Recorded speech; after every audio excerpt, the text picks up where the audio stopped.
Hello mga ka-journey, breakfast tayo with coffee. Muusok pa yan mga ka-journey, mga kape. Breakfast.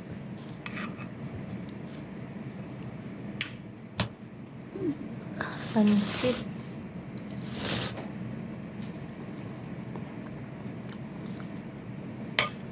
Time check 12:15 ng tanghali. Tapos breakfast pa lang. Yan ang OFW. Laging nalilipasan ng kain, breakfast, tanghalian. Tapos dito manananghalian kami ay 2:00 ng hapon. Tulad sa Pilipinas, pagkagising mo is kape ka kaagad, breakfast ka kaagad. Dito, layo. Paggising mo, lalo ako, yung routine ko, paggising ko is maligo. Tapos maligo, magtrabaho na. Tsaka na nagbre-breakfast pag ganito na. Nakasanayan ko siya mga ka-journey nung nagsimula ako na magtrabaho sa Kuwait. Yun na yung lagi kong breakfast is past na. Hindi ako nagbe-breakfast sa umaga kasi yung alam mo yun na walang gana sa pagkain na pagising mo or pagkatapos mong maligo. Yun lagi kong ginagawa hanggang ngayon na past na past na sa oras yung breakfast. Although alam ko yun na masama kasi nga, 'di ba? Magiging acidic ka pag late ka na mag-breakfast, ganon. Pero hindi ko talaga na-apply sa sarili ko na mag-breakfast agad kasi walang gana sa pagkain mga ka-journey. Laging gusto ko magbe-breakfast ako pagkatapos kong magtrabaho kasi nga iniisip ko lagi sa isip ko yung trabaho na pagising ng mga amo ganyan, kailangan malinis na, nakahanda na lahat sa sala, gigising na lang sila tapos maghihit-hit. Yung sinasabi namin hit-hit is shisha. Lagi ditong nagsishisha. Kaya inuuna ko yung trabaho kasi yung isip ko ba magulo. Magulo pag inuna ko yung pagkain, pero alam ko naman yun na mali, pero pinapatuloy ko pa rin. Peace, sorry sir, self. Sorry self, ginugutom kita.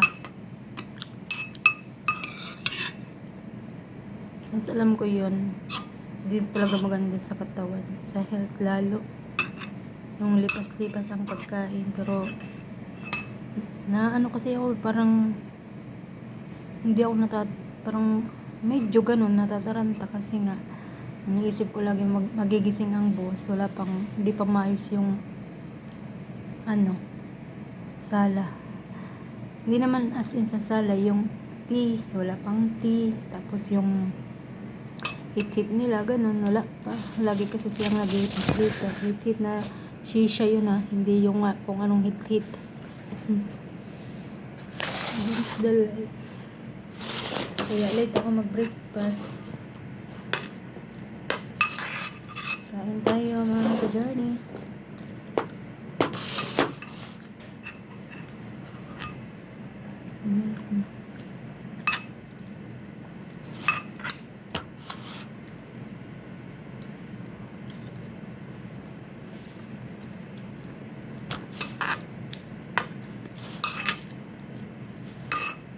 Sarap ng breakfast ko.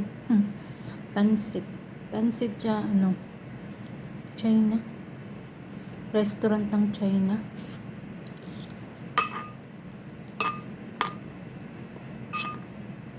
Binili ng alaga. Nag-installate talaga yung cellphone ko. Kaya hindi maayos.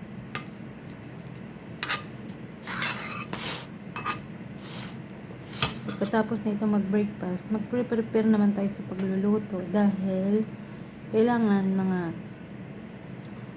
2 o'clock is prepare na yon yung pagkain. Luto na yung lunch kasi assign tayo mga ka-journey dito sa kusina. Tayo ang tagaluto.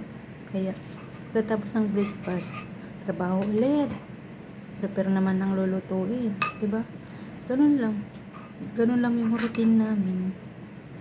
Tapos pagkatapos naman nila kumain sa lunch nila, yun, maglilinis, maghuhugas ng mga tapos pwede ka nang magpahinga kahit 2 hours hanggang 6. Pwede kang magpahinga hanggang 6 o'clock ng hapon. Tapos 6:30, magpre-prepare ka naman ng para sa bisita kasi everyday dito may bisita si tatay. Tas okay lang din kasi minsan lang sila magpaluto pag gusto. Tas karamihan nag-order sa labas, ganun, pinapakain sa bisita. Ganun.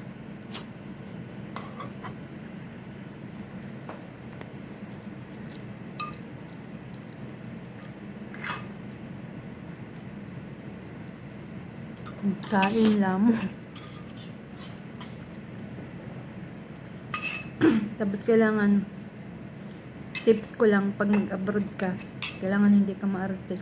Kasi pag maarte ka, wala, di ka pabasa. Iiyak ka. Maraming mangyayari sa'yo. May stress, mali-depress. Pag nag-arte. Diba?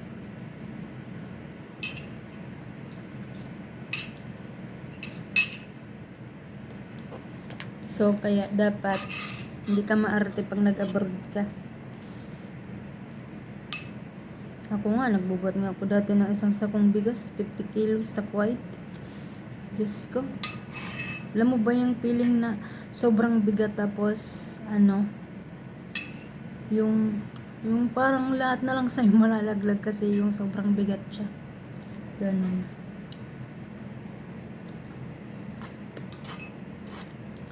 Hinihila ko yun. Pasalamat ako pag merong mga Indiano.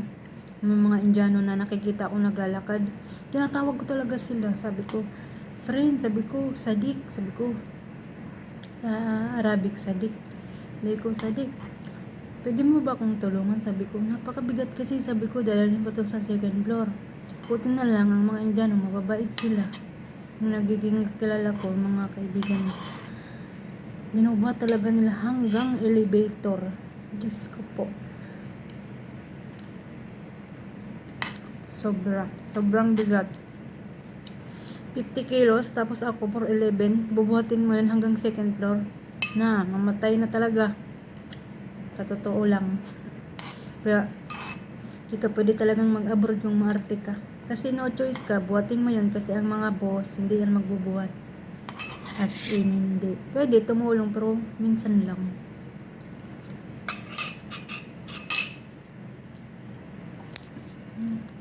Minsan lang sila tumulong. Pag gusto nilang tumulong, ganun lang. Pero pag hindi, nga.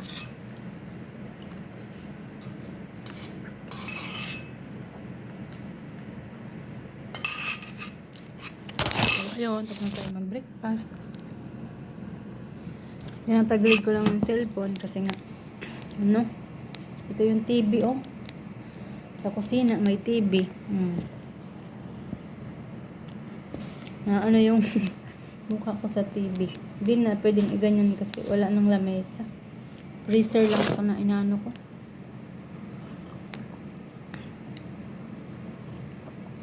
Hot coffee. Pasensya na mga ka-journey kung malikot ang aking video, ang aking cellphone pala. So ayan, tapos na tayo mag-breakfast. Ready naman tayo mag-prepare ng ating lulutuin ngayong lunch. Busog. Nakasanayan ko na yun mga ka-journey na ang breakfast is 12 or 10, 11. Ngayon, matagal, 12. Pero Okay lang naman kasi pag gising ko rin sa umaga, andun ako sa sa white kitchen is umiinom ako ng mainit na tubig. Yun muna yung linalaman ko sa tiyan ko, 2 basong mainit na tubig. Yun muna para yung mga nakain natin kahapon is malilinisan sa pamamagitan ng mainit na tubig. Yun yung ginagawa ko mga ka-journey. So yun lang, magpre-prepare na tayo para sa ating lulutuin ngayong lunch. Bye bye po. Thank you for watching. God bless po.